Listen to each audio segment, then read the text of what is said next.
Bienvenue dans la famille heureuse, le plan de Dieu pour aujourd'hui, jour 8. La gestion des conflits dans la famille.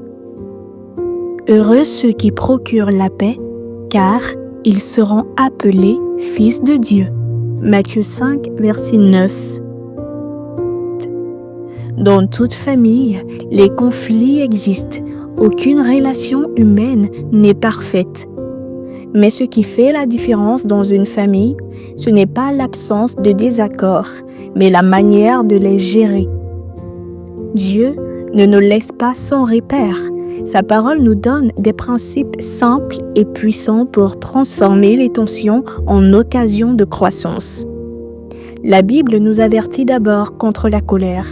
Dans Proverbes chapitre 15 verset 18, il est écrit « Un homme violent excite des querelles, mais celui qui est lent à la colère apaise les disputes. » La colère attise les conflits et ferme la porte au dialogue.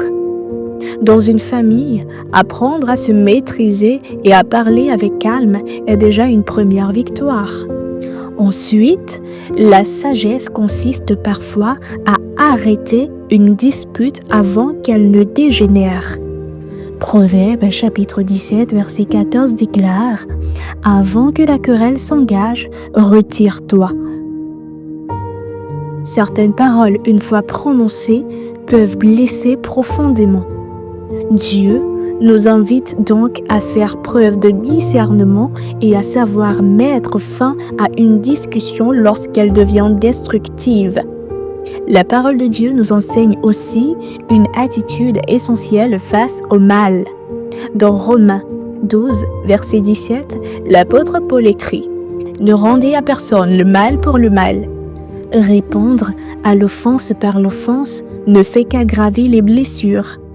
Le chrétien est appelé à agir autrement, répondre avec sagesse, avec patience et chercher la paix. Jésus lui-même donne une méthode claire pour résoudre les conflits.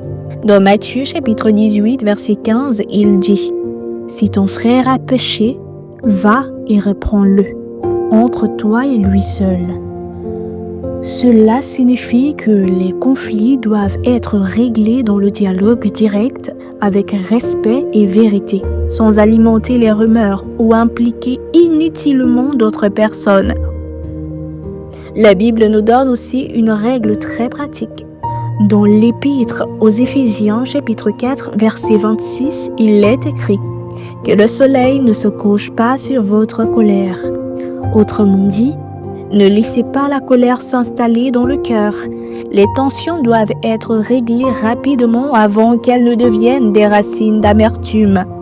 Enfin, la parole de Dieu nous rappelle qu'elle doit être le véritable guide de nos relations familiales. Colossiens chapitre 3 verset 15 déclare « Que la paix de Christ règne dans vos cœurs. » Lorsque la paix de Christ dirige nos décisions, nos paroles changent, notre attitude change et même les conflits peuvent devenir des moments de réconciliation et de maturité spirituelle. Prions ensemble. Seigneur notre Dieu, tu vois les tensions, les blessures et les incompréhensions qui peuvent exister dans nos familles.